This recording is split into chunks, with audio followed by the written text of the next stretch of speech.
Ad litteram. Ad litteram. La Constitution expliquée à la lettre. Ad litteram. Par Amel Chehid. Avec le partenariat de l'Association tunisienne de droit constitutionnel. Bonjour et bienvenue à notre 12e épisode de Ad litteram. Aujourd'hui, nous allons continuer à traiter des articles 9, 17, 18 et 19 de la Constitution tunisienne avec Hene Ben Abda, enseignante de droit public. Bonjour Hene. Bonjour Amel. Donc nous allons revenir à ces articles dans cette émission. La semaine dernière, nous avons plutôt expliqué l'article 18. Aujourd'hui, on va focaliser un peu sur l'article 17 qui parle de l'État seul habilité à créer des forces armées, des forces de sûreté intérieure, conformément à la loi et au service de l'intérêt général. Il me semble que cet article nous donne une sorte de cadre général, c'est ça ? Oui, en fait, cet article a connu un débat assez curieux. Quand il a fait son apparition dans le deuxième avant-projet de la Constitution, il s'agissait de la formulation suivante, Amel. L'État seul est habilité à créer des forces armées, des forces de sûreté intérieure et autres forces conformément à la loi et au service de l'intérêt général. Cette version a suscité la controverse, car dans l'esprit des constituants qui ont proposé cette version, il était tout à fait plausible et acceptable de créer des forces armées en dehors des institutions de l'armée nationale et des forces de la sûreté nationale, ce qui était aussi curieux que dangereux. Curieux parce que, venant de ceux qui étaient censés protéger l'unité nationale, et ce n'est pas en multipliant les corps armés que celle-ci va être préservée. Et dangereux parce que ça laisse la porte ouverte à la création de factions armées quand bon semble au gouvernant, sachant que le renvoi à la loi ne signifie pas nécessairement que la création de ces forces n'est faite que par la loi, et de façon publique ou connue de tous, mais que les conditions de création sont fixées par la loi. Donc on peut créer suivant une loi. Donc on peut ne pas savoir que des forces ont été créées. Et la condition de l'intérêt général, dans ce cas, n'allait pas faire obstacle. Heureusement que cette version a été abandonnée au profit de la version actuelle qui n'ouvre la possibilité de création des forces armées qu'au sein de l'armée nationale, objet de l'article 18, et au sein des forces de sûreté intérieure, objet de l'article 19.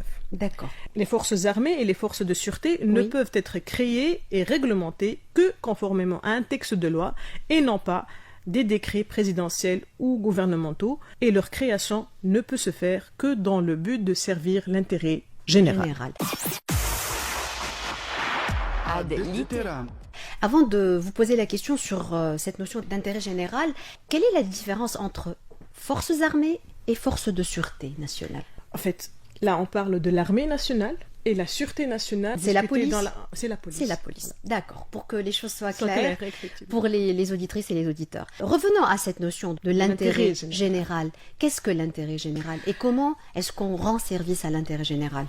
L'intérêt général est une notion qui décrit la finalité de l'action de l'État au niveau d'un pays, sans qu'il soit nécessaire d'en définir le contenu exact. L'intérêt général peut être la somme des intérêts particuliers. L'intérêt général peut être un intérêt spécifique à la collectivité qui transcende les intérêts des individus et peut aussi se projeter dans l'action publique qui cherche à maximiser le bonheur individuel du plus grand nombre des membres d'une société. Il reste que le caractère abstrait et imprécis de l'intérêt général peut provoquer des dérives en cas d'utilisation abusive.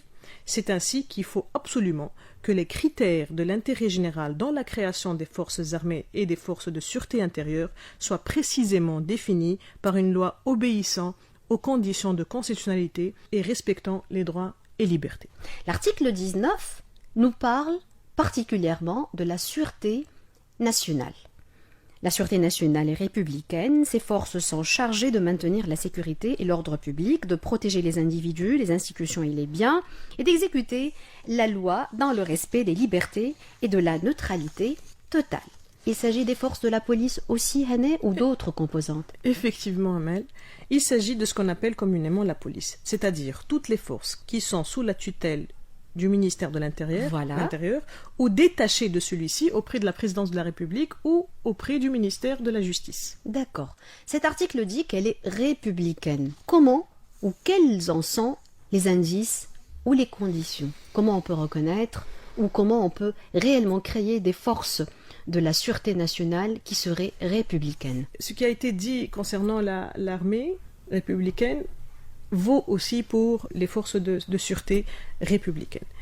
Donc, la sûreté nationale est une institution républicaine, cela veut dire qu'elle ne défend que les intérêts et les valeurs de la République et ne fonctionne que selon les lois de la République et ne peut servir que la souveraineté de la République et ne peut obéir qu'à la Constitution de la République. Une police républicaine ne peut pas servir les intérêts d'un régime ou d'un gouvernement ou d'une oligarchie ou des cercles lobbyistes.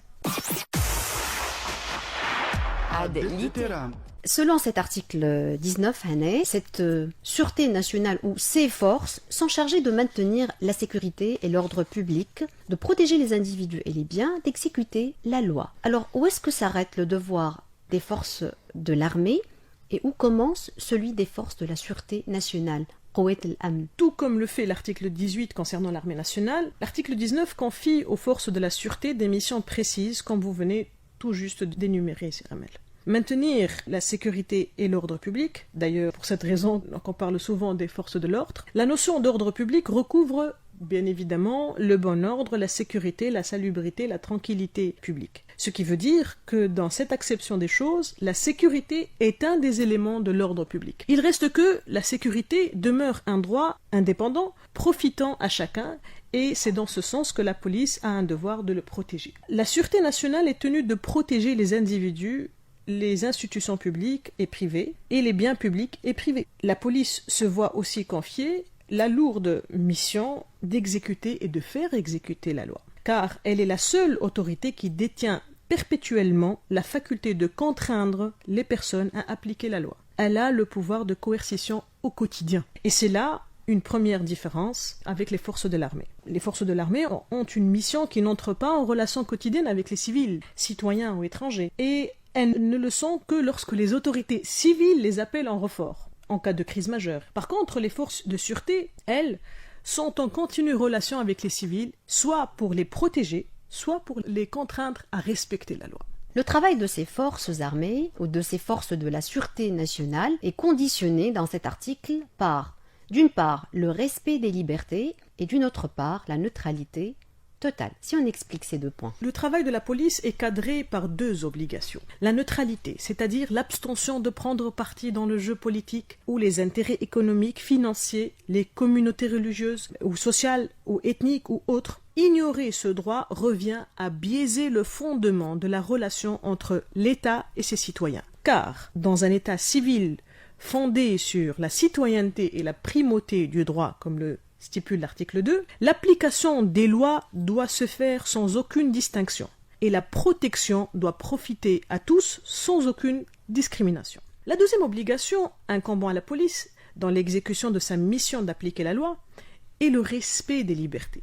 C'est le fruit de tout un débat qui se traduit dans cet article. La raison de la sécurité ne doit plus légitimer les mesures intrusives dans les libertés des personnes ou des dispositifs sécuritaires liberticides. Ces dispositions reflètent aussi la crainte des constituants de revenir à l'état policier qui s'est installé au fil des années en Tunisie. La crainte de dérive, justement, qui rappelle exactement. un peu un passé qui n'est pas très, très lointain. L'article parle de la neutralité aussi des forces de la sûreté nationale. Est-ce qu'il s'agit de la même neutralité que celle des forces de l'armée? Effectivement, c'est exactement la même chose. C'est ce que je viens d'expliquer. Il faut appliquer la loi de manière neutre et ne pas prendre parti dans les conflits ou les compétitions ou le conflit politique ou dans les conflits sociaux ou autres. Ne pas adhérer aussi aux partis politiques. Effectivement. Et ne pas constituer de syndicats? Les forces de la sûreté nationale ont le droit de constituer des syndicats et d'adhérer aux syndicats, mais ils n'ont pas le droit à la grève. Pour finir cette émission, en général, comment se lisent ces 4 articles ensemble, maintenant que on vient de les expliquer? L'article 9, 17, 18 et 19 de la Constitution de 2014. Les dispositions de la Constitution, conformément à son article 149, sont comprises et interprétées les unes par rapport aux autres, comme une unité cohérente. Il faut donc appréhender les articles 9, 17, 18 et 19 comme des dispositions complémentaires, dans un but ultime de protéger la sûreté de la nation tunisienne. Une citoyenneté basée sur des droits, en l'occurrence le droit à la sécurité, mais aussi des obligations de protéger l'intégrité et l'unité de sa nation et accomplir effectivement le service national.